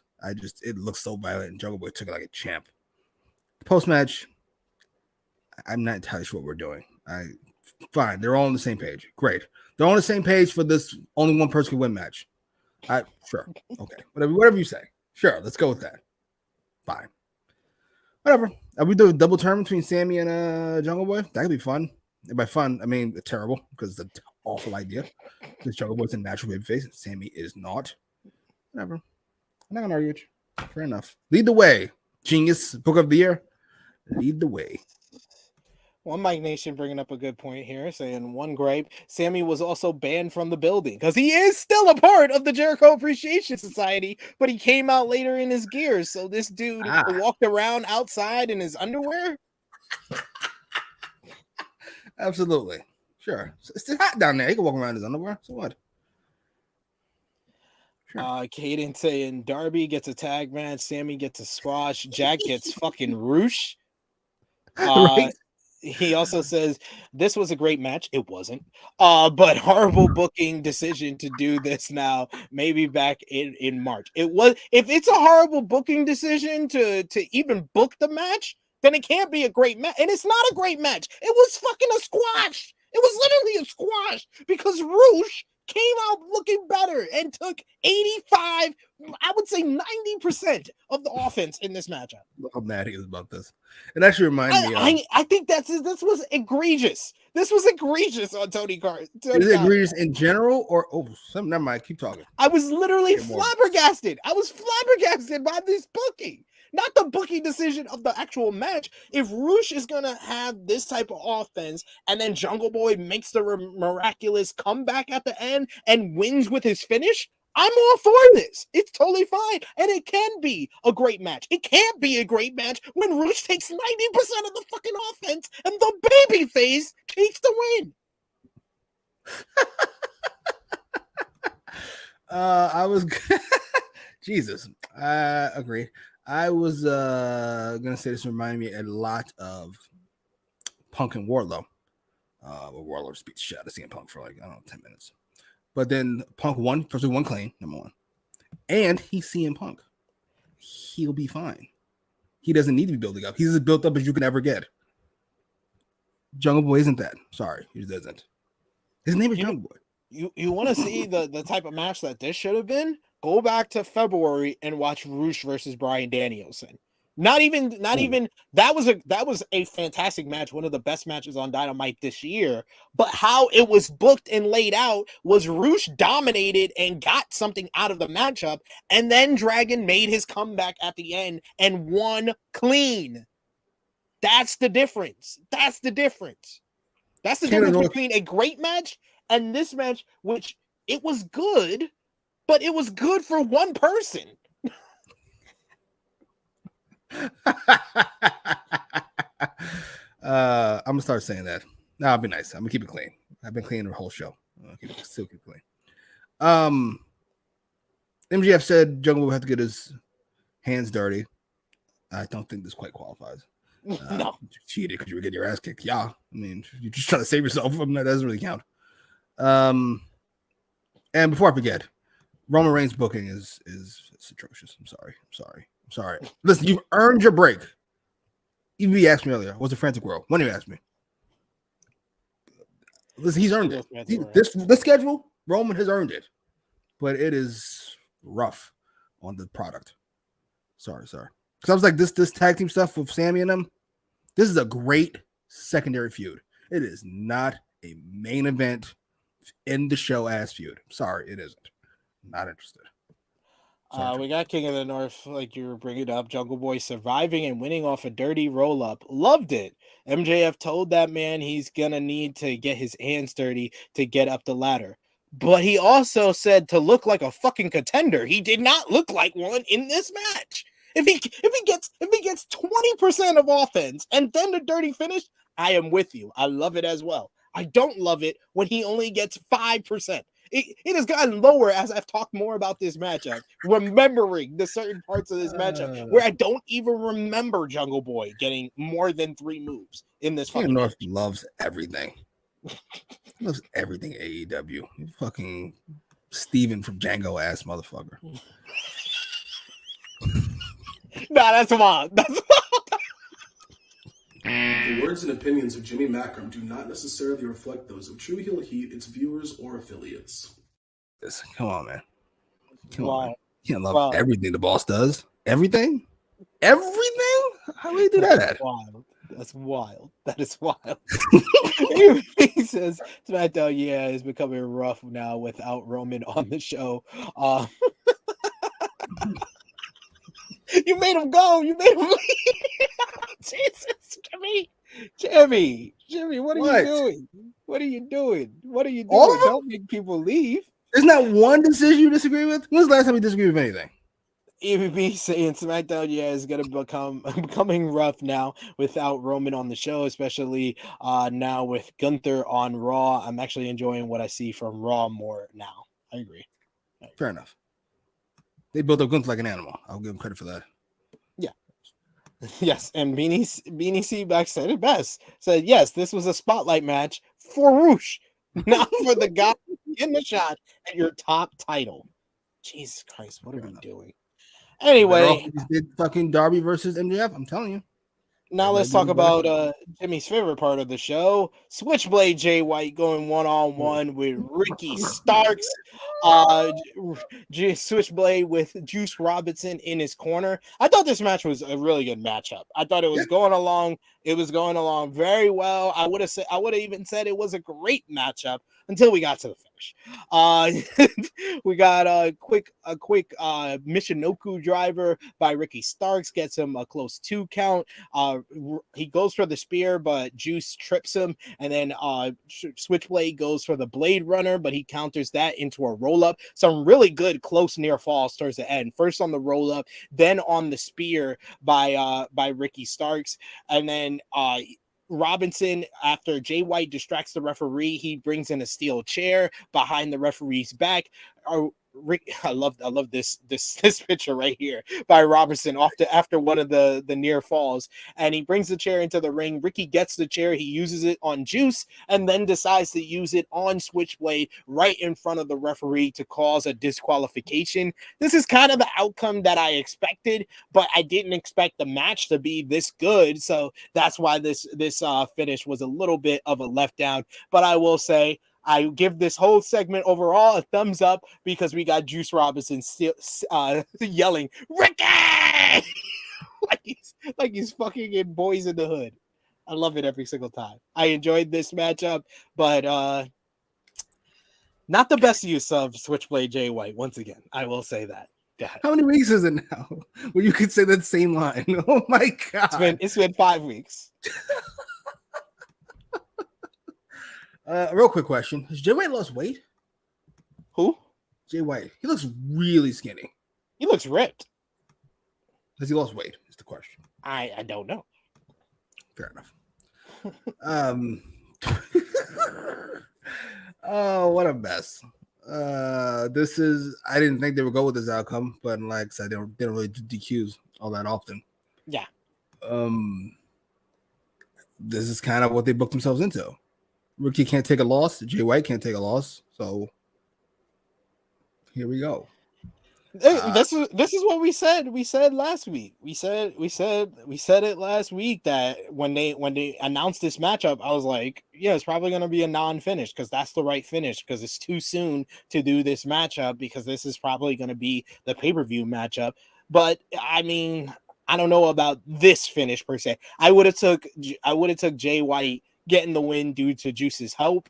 And then the stipulation being like Juice is banned from ringside, no DQ, something like that at the pay-per-view. Jay White beats Ricky Starks twice? Yes. He needs it, but I'm not gonna do that to Ricky. Yeah, that's what I said. That's why I'm booking it. I'm booking it that way. I feel like Ricky Starks can get his crowd reaction and the fans into him again easier and not he can afford the loss a lot more than Jay White. I would say that was true up until maybe yesterday. Because I think Jay White can afford any loss you give him now. At this point, he is what he is. You've ruined it. How did you ruin Jay White? Somebody explain that to me, please. I'm very curious. When we said Jay White's coming in, nobody said he'll feud Ricky Starks and be less cool, literally, and less over than he was 5 weeks ago. It's impossible. It's an impossible thought, and here we are. This is an embarrassment. I forgot about Sean Spears. I forgot about Sean Spears being involved in this at some point. What the fuck is all of this? Bullet Club Gold. What the fuck are we even doing? Whose idea was this? I refuse to believe Dummy is this dumb. This is Dummy is this dumb. I refuse to believe it. This is a punishment. This is intentional. This is an intentional sabotaging of Jay White. I refuse to believe otherwise. From the moment he debuted, I said this was shit. This is not the way you debut a star like Jay White. And it's gotten progressively worse. This is horrendous. Thank you, sir. Looks, Jesus. The gear. You mean his outfit. Oh, okay. Yeah. I was like, whoa, take it easy. I don't know anything about anything. Take it easy. I will say this. Yeah, I agree with EBB. Jay White, where is this man's live mic? That's a massive part of what makes Jay White. Give this motherfucker a mic just once, please. Yeah, he hasn't cut a live promo in front of the fans yet. That's fucking egregious. This is egregious. That part is. That part definitely is. Which part of it is not? Which part of this is not egregious? Name one thing you went, oh. He's had good matches. This match was good. The Commander match was good. Thank you. I'm glad you reminded me. He opens with was it Commander? Yeah, it was Commander. Fuck is all this? Not a squash. Not like Rouge treated Jungle Boy, by the way. It was an actual fucking match. Oh my god, this is horrendous. We got Joseph with it says Tony is so good at squandering talent. We also got One Mike Nation says, hear me out. Jungle Boy turned heel after Double or Nothing to join Bullet Club Gold. I mean, that'd be something for Bullet Club Gold. It'd be something. And we got EBB says, let me ask you this, SP3. Do you care about this feud? Yes, because I care about Jay White. Absolutely. Yes, sure. Whatever you say, we believe you. What the fuck? I care about Jay White. Anything Jay White does, I care about. I'm not sure how to save Jay White at this point. Outside of, there's no escape. You can't escape the Vince land. You signed a contract. There's no feud that can fucking save him. He can. If he moves up the ladder and faces a higher babyface than Ricky Starks, who was up here in December and he was coming down, and you can't meet someone when he's coming down. If Jay White comes in like January when Ricky Starks was still at least up here, then it could have been like, okay, this is two guys who are fighting to get to that main event scene. But here's Ricky Starks was coming down from the Chris Jericho feud, that's why it feels this way. See, this is why I think there's a disconnect between me, apparently, who loves Jay White more than you, apparently. I love Jay White. I love Jay White more than you. Most definitely. Clearly we don't, because you're talking about him fighting to get to a main event scene. To me, Jay White comes in as a main eventer. He just is. I don't understand why there's a need for him to do anything. He should come in against a guy. I would just understand with AEW, they don't always position these guys immediately. He didn't change his pronoun, sir. Tony Khan doesn't immediately put someone as a main event. That is a horrendous idea. It's not true. Asa Black came in. What was his real name now? Malachi. He fought Cody and squashed him. Cody was not a main eventer at Cody's that the point. biggest star in the fucking company. He was the gatekeeper for the upper mid card. What are we doing? He was. Come on now. He was. He couldn't. He What about can't Dragon? have another shot. What about He Punk? can't have another shot. What about at the Adam world title. Cole? Punk What are we did. doing? Punk did. Oh my God. Dragon? Adam Cole had to feud with Jungle Boy and Orange Cassidy before he got to the main event scene. Dragon? That don't do that. Dragon got Kenny Omega right off the bat. Right, so, yeah, right off the bat. Dragon and Punk are the exceptions to the rule. Yeah, so you have to come in with a WWE contract. Christian came in against Omega too. He had to come in with a WWE contract. No, Gotcha. Christian had to deal. He lost the Casino Battle Royale to Jungle Boy. No, that's not how it started. Remember, Christian came in, and then what happened? He lost his first pay-per-view. He lost the Casino Battle Royale. Oh, you bumps turned on him, and they went, oh.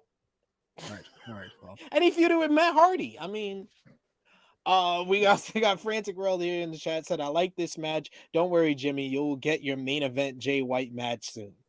That's how we should do everything. We just make people wait until they don't care anymore and then do it. That's how we run a business. Caden says Jay White was more over than I thought. I didn't say anything about the title, Caden. Don't do this. You've been good all night. Don't do this. I didn't say anything about a fucking title. I said come in as main eventers. What the fuck I said? I didn't say anything about a title. Title never came out of my face. No, you didn't. You didn't. I'll give you that. Oh man. And Annika suggesting let Jay beat OC or Wardlow for a belt. There you go. Secondary belt? No. Well, at this point, he better take it. I mean, that's better than nothing. But finally, this is I think the first time I ever remember AEW started with a non-wrestling segment and ended with a non-wrestling segment, as we had Don Callis coming out for his explanation of what he did to Kenny Omega last week. He starts off with an interview here with Tony Schiavone, and he says that he was the real victim in the Kenny Omega situation because he carried Omega to everything in his career. He said the IWGP Heavyweight Championship, that was because of me. Main event at the Tokyo Dome against Chris Jericho, that was because of me. He says he talks all this trash, and then Kenny Omega actually comes out. He has to fight through security to try to get to Don Callis, but he's attacked from behind by the Blackpool Combat Club. Then the Blackpool Combat Club gets into the ring as Omega is trying to get up on the stage, and Jon Moxley says they are the elite of this industry and the elite can't match up to them. This brings out the Young Bucks to try to even things up and help Kenny up. They have some weapons with them, but they're still outnumbered. Commentary's talking about, and then we hear the music of the cowboy. Hangman Adam Page has returned, and he's got a nice old eye patch as well. And Kenny looks at him and actually hands him his cleaner broom with the barbed wire on it. Hangman Adam Page is reunited with the elite, and it feels so good. They fight off the Blackpool Combat Club. We actually get a mirroring of the scene from Revolution, as well as the Winnipeg show with Hangman staring across at Kenny and the Young Bucks in the ring, and he actually stands next to the Young Bucks and Kenny Omega, and he cuts a spirited promo where he says, we are the heart, we are the soul, we are the spirit of this place. He looks at Matt, and Matt tells him to say it. We are the elite. And he says, we will kick your ass at Double or Nothing. He says it's going to be the elite versus the BCC Anarchy in the arena. I absolutely love this segment. I felt so hyped. I popped for Hangman's return. I popped for Kenny handing him the broom. I popped for Hangman's promo. This may have been one of his better promos that he cut right here. And I mean, it's no question in my mind. This is the main event of fucking Double or Nothing. The Four Pillars matchup, it will probably end the show, but this is the match that should draw some people to this damn show in Las Vegas. If AEW is worried about ticket sales, hopefully this is the match that leads to some more ticket sales in Las Vegas. And we got the graphic after the show, the Elite versus Blackpool Combat Club, Anarchy in the arena. I can't wait. This should be one of the best matches of the year from AEW. And this feud is the best thing best feud in wrestling right now, because like you said earlier, Jimmy, the bloodline, they done fall off a little bit since WrestleMania, but this is hot and everybody is ready for it. And I feel that even after Double or Nothing, there's still more chapters to tell, because you still have the Konosuke Takeshita element. We didn't even learn where Don Callis is aligned. We just heard him kind of just say stuff. We don't know what that element of this story is going to be. There's still the option of maybe Kota Ibushi coming in and even the odds. I don't know where we're going to go next, but this was an awesome closing segment right here. What did you think, Jimmy? Yeah, that, except a less hyped version of that. Like, oh, that was cool. Oh, that was fine. Oh, I knew this was coming, so here we are. Eye patch looks cool, I suppose.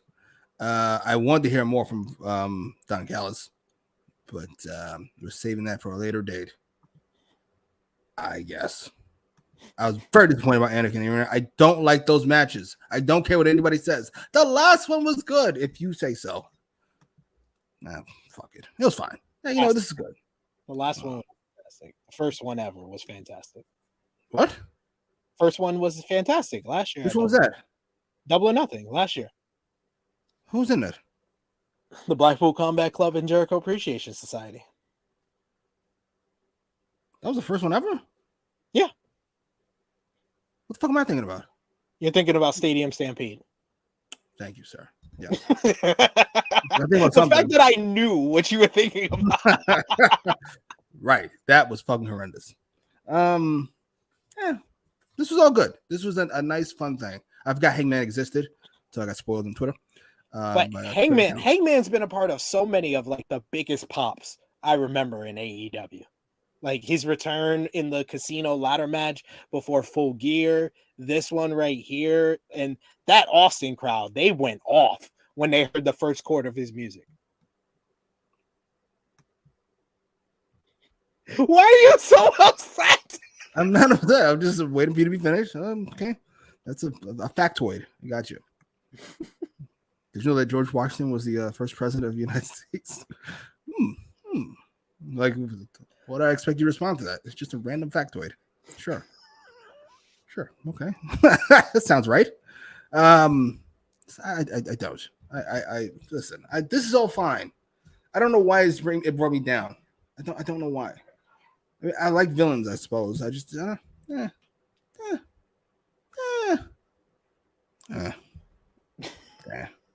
really don't know why.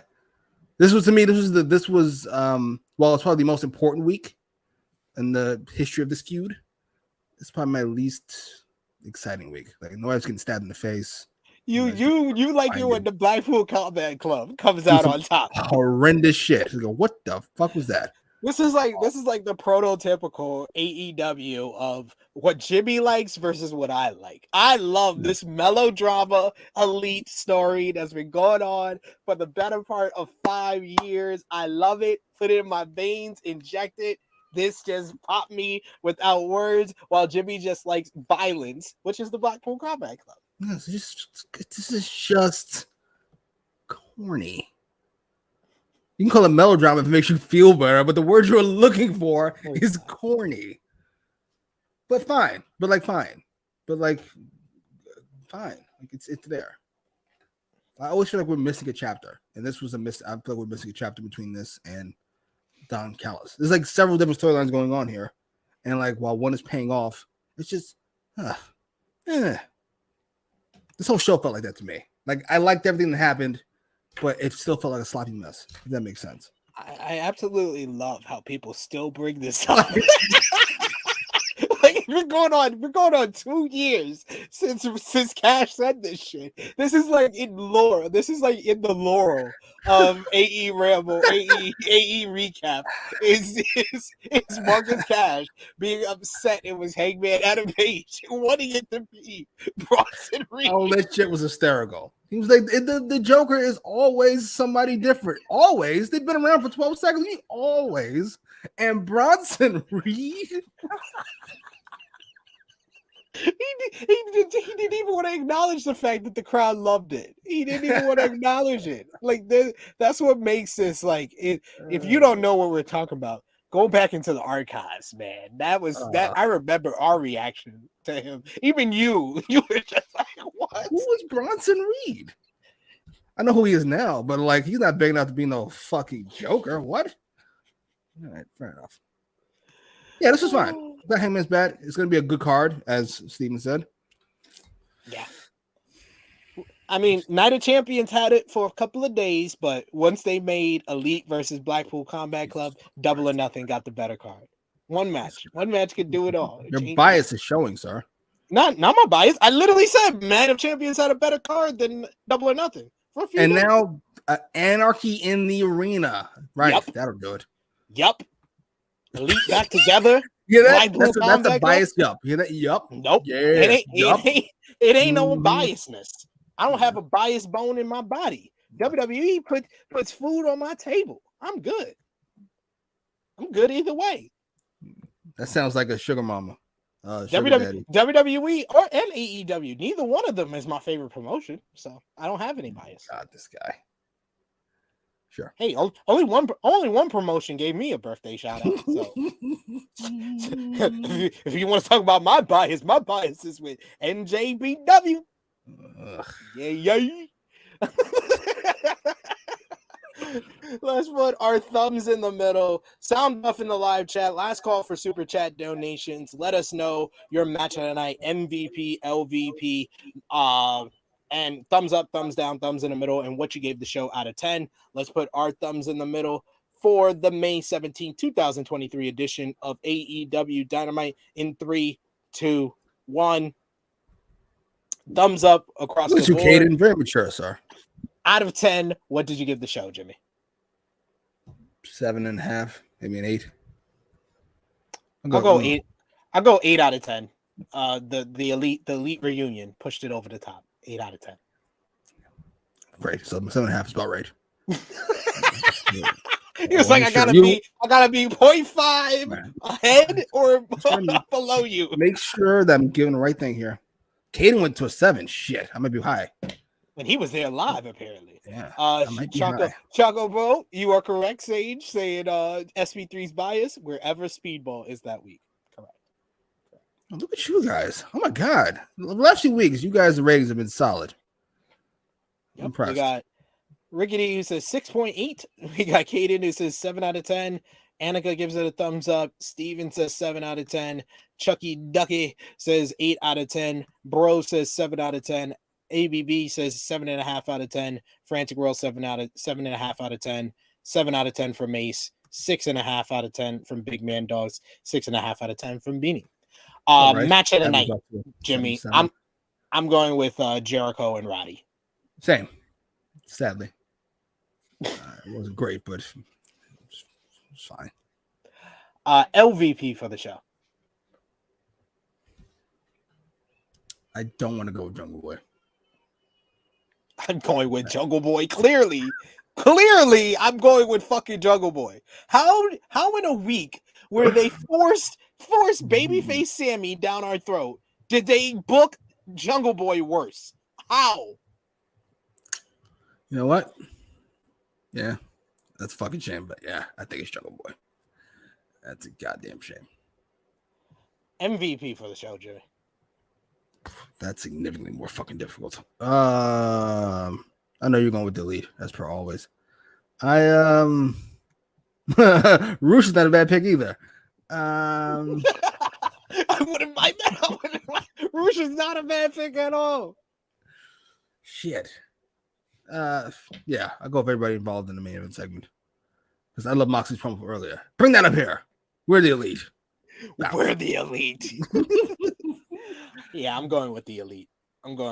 That's the lasting image from this show. Like before that segment, certainly for me. So before the show started, before that segment, the name of today's episode was going to be the Sammy Guevara Babyface Restoration Project, which I thought was a good title. But the elite was the lasting image, so I got to give it to the elite. Yeah, I guess. Glad we're back to where we were fucking 2-3 years ago. Look at that. Moment in history. Kenny. Wait, go back. Go back to that picture. Oh, Jesus, look at Matt Jackson. I'm one of them about to cry. Sell it. He's selling the arm. He's selling his arm. It's a badass look, though. I will admit that armband, the arm brace looks dope. It is. Jimmy, please let the people know where they can follow you on social media and what you got going on your channel. At Jimmy Macram, also at GiveMeSport.com. I produce. The words and opinions of Jimmy Macram do not necessarily reflect those of True Heel Heat, its viewers, or affiliates. Nobody's talking about. Suppose they got all the Twitter followers they possibly could from that. All of these fucking bums. It's probably at home. I'm serious. I'm not going to sit back and take this fucking shit.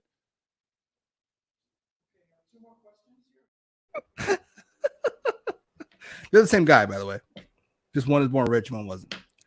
I'll be nice. I don't know what Tony does in his free time outside of cocaine and kickback. That's fucking bullshit. Look at that guy. Look at that guy. And tell me, I'll be nice. I'll be nice. Just won't stop. I know. Even though he hasn't done anything to me. His cocaine use does not affect me. What? What are we doing? Yeah. That's it. Jimmy Macram on Twitter, where I talk about stuff. And we got a super chat donation here from EBB, who, thank you so much, EBB. We appreciate that, sir. He says, what's the last truly great Fatal 4-Way? It feels like it's been a while that I could remember. He's not richer than Jim Crockett. His dad is richer than Jim Crockett. I want you to knock it off. Cesaro versus Miz versus Sammy versus KO is a favorite of mine. I really enjoyed the Full Gear one with Jericho, Bryan, Claudio, and Sammy from Full Gear. I thought that was probably the second best match behind the trios match on that show. Outside of that, I always loved Orton, Edge, HBK, and Cena from Backlash 2007. That one is great. That finish is especially great. That finish, that's one of the best finishes of a Fatal 4-Way ever. It's shocking. It's shockingly good. Especially the silence after the pinfall. Because people were like confused, like, what the fuck just happened? Awesome. Yeah, you know what? That's probably mine. That's great. That's a great fucking Fatal 4-Way. Yeah. Do I expect this one to live up to that? No. Stop it. And EBB following up saying, this is perfect. Holy shit, yes. Don't do that. Don't do that. Yeah, then stop it. Don't do that. Don't be funny. It's not cute. It's so annoyed by that match. Paid for that too. Well, mom did. I had illegal cable, so anyway. Absolutely. Yes, sir. Follow me on the Twitter machine at True Hill SP3. Follow the gang, Facebook, Twitter, Instagram at True Hill Heat, patreon.com/True Hill Heat. We got exclusive content up on there, including SP3's Raw Report. You can check that out right now on Patreon. Raw Report? Yes. Those are the two children running around. What? Whoa, those are two children running around. You're lucky they're giving me the spinning wheel, because I would clearly give you a disclaimer for that. Because this guy, on my birthday, really? This is what we're doing now? That's what we're doing now, sir? No, matter of fact, we are. The words and opinions of Jimmy Macram do not necessarily reflect those of True Heel Heat, its viewers, or affiliates. Think about the children, Jimmy. All right. I'll be here live tomorrow, right here on the True Hill Heat YouTube channel at 11:05 a.m. Eastern Time with Jay News for our NJPW Resurgence preview. We got a watch along on Sunday for the show. I'll also be here live on Saturday, 11:05 a.m. Eastern Time. Jesus. True Hill Heat 226 with special guest Zach Haydorn from PW Torch. We'll also have on Pluggo from the Love Wrestling YouTube channel and Twitch. He'll be joining us to preview Impact Under Siege, as well as Scott Edwards to talk about some Best of Super Juniors from this past week. So join us live for that. What was the OGs for it? I'm just gonna ask. I ain't turn the microphone off. No, he looks like a wrestling journalist. That's all. A wrestling columnist. That's all. He actually looks like Wade Keller if you look at him close enough. And he works for Wade Color, so it makes sense. Makes sense. That's all. Listen up, you prick! Shivani's awesome. Oh man, join us for all that great stuff, including tonight at twitch.tv/True Hill Heat Gaming, 8 p.m. Eastern Time, Blunt Impact with Chris G and Ness. And we'll also have some stuff over at True Hill Heat Sports for tonight's game 2 of the Lakers versus Nuggets. So join us all for that. But for Jimmy Macram, it is me, your True Hill Phenom SP3. This has been AEWramble, episode 94. The Elite are complete. We are signing off until next time.